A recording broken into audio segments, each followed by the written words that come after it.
So let me talk to you briefly about being gray, okay?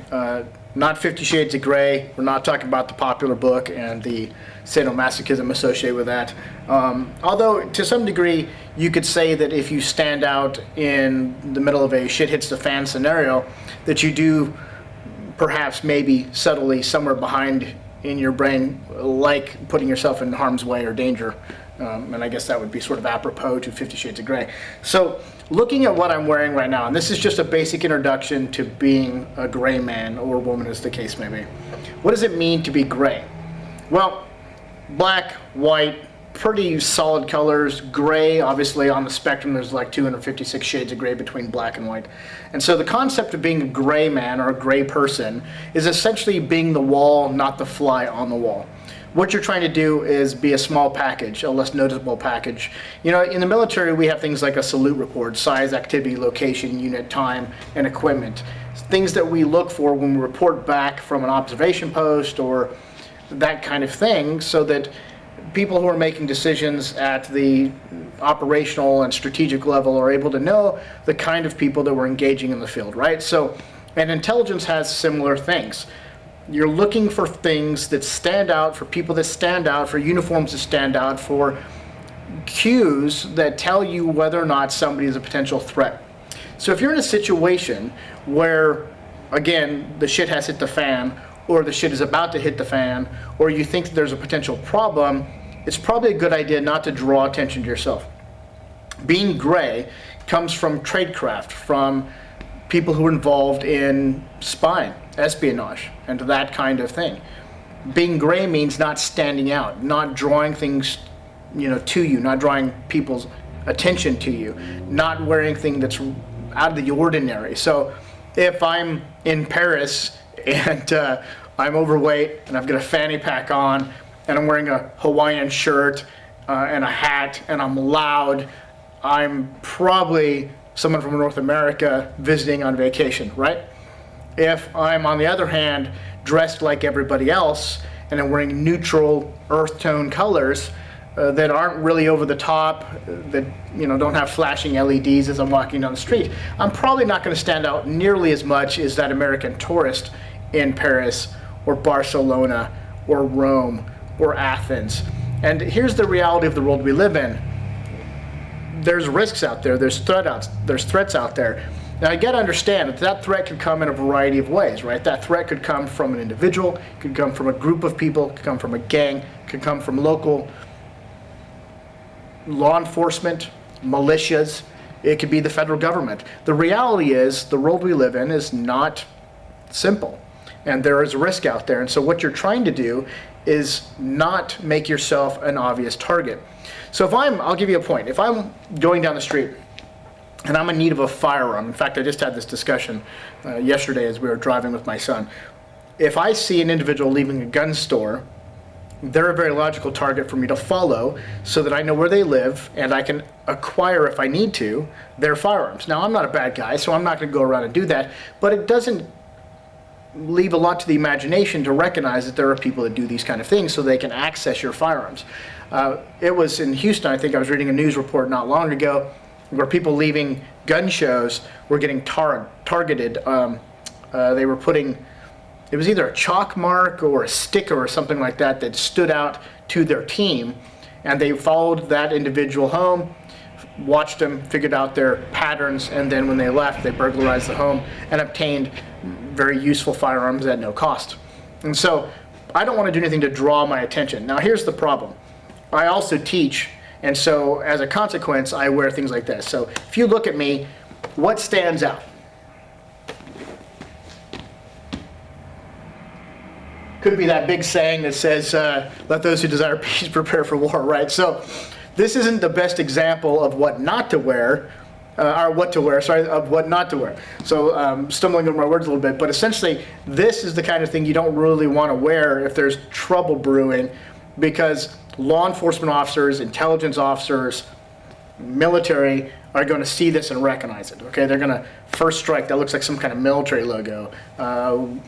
Anything here? Anything here? Ah, yes, we've got Bujitsu. Not many people are going to recognize the Japanese characters, but it sort of stands out and completes the ensemble. And then when you read the back, first strike, and it says, let those who desire peace prepare for war.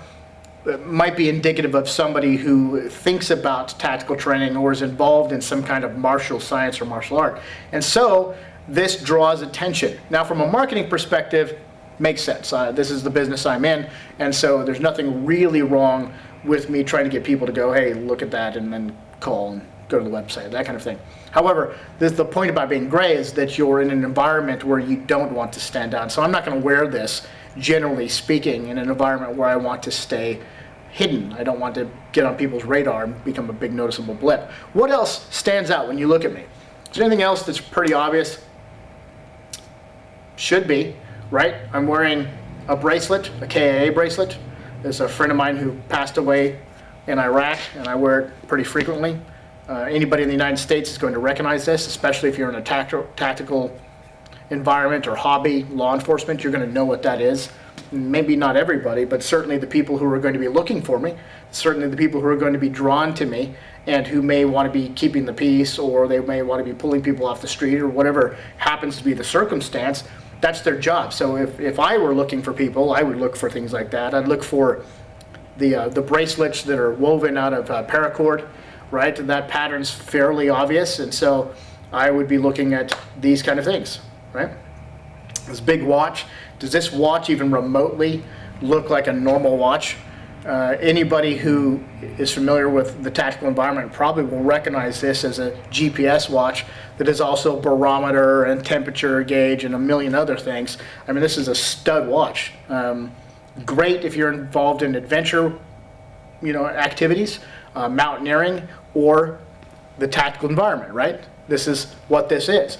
And this isn't a cheap watch. So people in my field look at that and go, oh, we know what that is. And most people don't spend that kind of money unless they have a particular reason to spend that kind of money. This is not one of those things you just go buy at Walmart, okay? So these two are pretty noticeable. And then, like, if I turn sideways, I mean, in the United States, this is common. See this big, this is fake. It's not a real knife. It's a training knife that allows me to engage in practice, and so use that for training. But I'm wearing it for illustration purposes. Got the big clip hanging out here. Some people carry it in their back pocket. Some people carry it in their front pocket. I carry my legitimate actual knife in my front pocket because I just want to be able to have access to it so I can get into a battle if I need to and defend myself. But again, it stands out, doesn't it? It's fairly obvious. Guys who wear jump boots, not jump boots, sorry. If I see somebody walk down the street in jump boots, man, I'm going to have to lose my crap and start laughing at them, because the only time you'd wear jump boots anymore is in wearing dress blues or something like that if you're in like the 82nd or 101st or some active airborne unit. So I don't know why I said jump boots, but combat boots, right? If you're wearing Oakleys, if you're wearing the Converse tactical boots, if you're wearing standard issue boots that you get when you deploy, these stand out. What do they say? They say, hey, that guy was in the military, or he's in the military. He could be a guardsman or a reservist or active duty, but it stands out. It draws attention to you, right? 511 tactical gear. Man, everybody and their mother seems to be wearing 511 tactical gear because it's being sold at adventure stores, right? So you can walk into these stores that carry camping gear and shooting gear and that kind of thing, and you can just buy them off the shelf. And listen, they're not bad. They're actually very decent pants, especially the ones that are ripstop. And I wear a ripstop vest and a ripstop pair of trousers when I'm deploying to places like Haiti because it fits what I'm trying to accomplish. But I also wear scrubs sometimes, depending on my circumstance. And I won't always do that. But I mean, no matter what I wear in a place like Haiti, you might notice I'll stand out, right? So it's hard for me to blend in a place like Haiti or in places in the Middle East. I mean, you just don't blend in very well. That's just the reality because of my melanin, my pigment is fairly obvious. However, in the United States, if something goes wrong, or if I'm traveling abroad in like Europe, these things stand out, man. They draw attention. And the battle rattle is unnecessary. You actually don't need it. You can be more effective by going gray and by wearing things that you know will not draw attention. So it's just something to think about. Basic introduction to the concept of being gray. I'll do more videos on it, and I'll expound upon the concepts and other things that you can do and really illustrate ways to be able to not draw attention to yourself. I mean, quite frankly, the older I get, the less I want to draw attention to myself. It's sort of unfortunate, again, that I'm in an industry where I sort of have to advertise too. So there's the marketing mix versus, you know, the idea of not drawing attention. But I don't have stickers on my car like Glock or, you know, tactical stickers. I have one sticker for First Strike, only for advertisement purposes, and it's a black belt version, there's no firearm or anything like that on it. So, you know, these are just things you want to consider if you're trying to keep yourself safe and keep your family safe and not draw attention to yourself.